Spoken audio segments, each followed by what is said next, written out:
Happy Tuesday. Today's video features the messiest part of my house because it matches my mood. Hope you're all having a good Tuesday. And today we're talking about, oh Lord, what did I even want to say about this?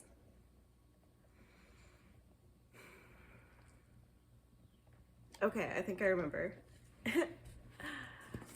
So, today we're talking about unrequited love. Wow. So,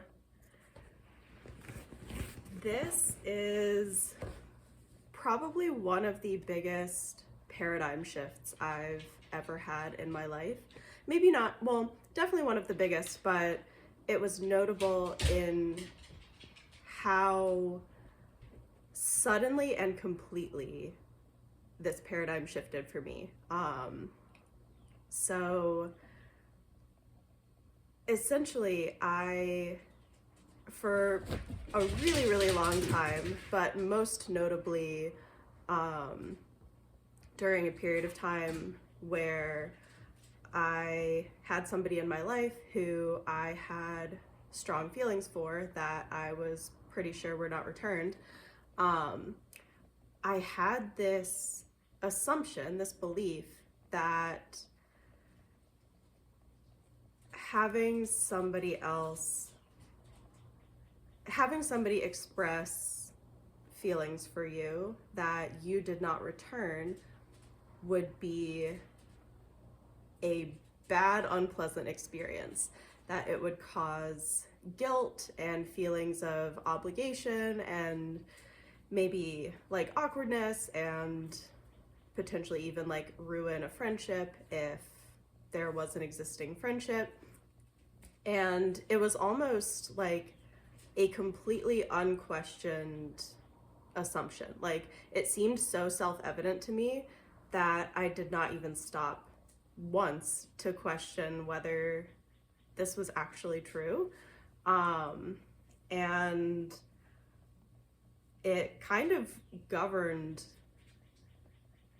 a lot of the decisions that I made in my personal life for the span of quite a few years, where it was like I had these strong feelings and it just felt like an absolute impossibility to just share those with the other person, because I didn't want to put them on the spot, because I didn't want to put them in the awkward situation of having to reject somebody that they cared about. It's highly possible that a lot of the psychological motivation for having this belief was an underlying fear of rejection. I would assume that that plays into it. That was not conscious for me at the time. All of the conscious reasons, all of the reasons that I was conscious of during that time for not sharing my feelings were focused on the other person, focused on not wanting to put them in a bad, uncomfortable, awkward situation. And no, I was also conscious of not wanting to risk the friendship. That was a very salient motivator for me as well, because yeah, I just assumed that there would be no way for this all to play out in a way that, you know, didn't significantly risk the friendship. So anyway, this was a very strong belief that I had, and basically in one moment it was completely busted open and proven to be not true at all. Oh, but before I go there, I did also want to add that I I think that this belief also affected how I, throughout my life, interacted with people who I thought might have feelings for me. Uh, based on vibe, based on hints or rumors or just whatever. Maybe I was right, maybe I was wrong. That doesn't really matter. Anytime it, anytime it felt like somebody that I knew, a friend or whoever, might have feelings for me, I immediately like would get uncomfortable around them and start avoiding them and start just like acting weird, because in my head the I just assumed that the experience of being told that somebody has feelings for you and not being able to reciprocate would be this horrible, horrible experience where, again, I assumed that I would feel obligation. I assumed I would feel guilty. I assumed it would be awkward as all get out, which I I have a notably low tolerance for awkwardness, unfortunately. Or fortunately, I don't know. I feel like a lot of my social skills come from trying to avoid awkwardness. But anyway, so I had all of these assumptions that really governed a big chunk of my life. And one day, a friend of mine called me and told me that they had feelings for me and wanted to know if I felt the same way. And I didn't feel put on the spot. I didn't feel awkward. I didn't feel obligated or guilty. And the experience wasn't horrible, because even though I did not return those feelings, at least at the time, it felt nice. Like, it actually was a positive experience having somebody who I was friends with express that they had strong feelings for me in a way that, I'm sure that the way that this person approached it or phrased it or worded it, I don't know, like, I'm sure that there are ways that you could express this to somebody that would make them feel negative things. But this belief that I had that this type of interaction would necessarily be a negative one was just proven completely wrong in this one moment.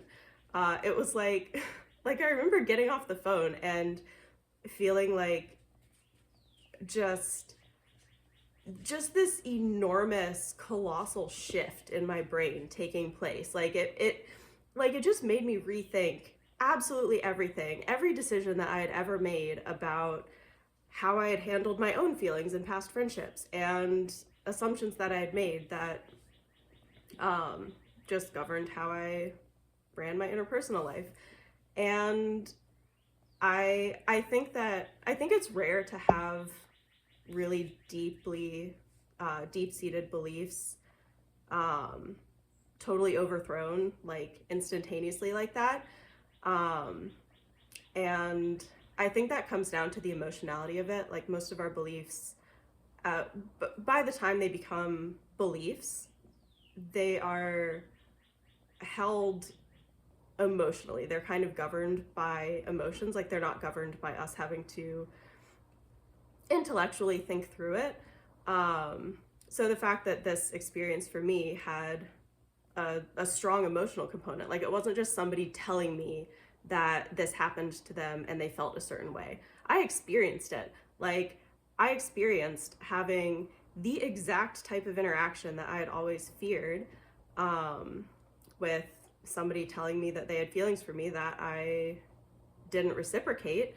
And it wasn't even over text where I could like have time to react or whatever. Like, it was live on the phone. So if I was going to feel negatively or put on the spot, you would think that that would have been the exact kind of situation where I would have felt negatively, and I just didn't. Instead, I felt like warm and fuzzy and nice, and like this other person was going to be absolutely fine if I, like, even though I didn't return their feelings. So yeah, I think it was that like very emotional experiential component that allowed that paradigm shift to happen. So, you know, it's possible that if me of 4 or 5 years ago watched a video like this,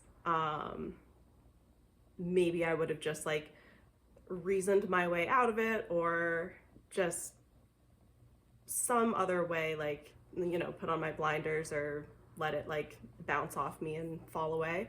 But like if you are somebody who has this assumption, this belief, and you are letting it run your life, if you are like not sharing feelings because of these kinds of fears, I would encourage you to rethink that. There are a lot of things that I would have done differently, and at the end of the day, like, even if certain, like, sharing certain feelings does cause negative feelings or discomfort or awkwardness or whatever, at least you were honest. Like, at least you were honest and authentic and like brave and willing to have your own back, I guess, in the sense of giving your own feelings enough value to not try to squash them or hide them away. So yeah, that's basically my thoughts on the topic of unrequited love. I know that's like only a very small sliver of what one could talk about with that topic, but that is what I wanted to talk about today. So yeah, I'd be very curious if anybody relates to any part of that story. If you do, let me know in the comments. Otherwise, I will see you tomorrow.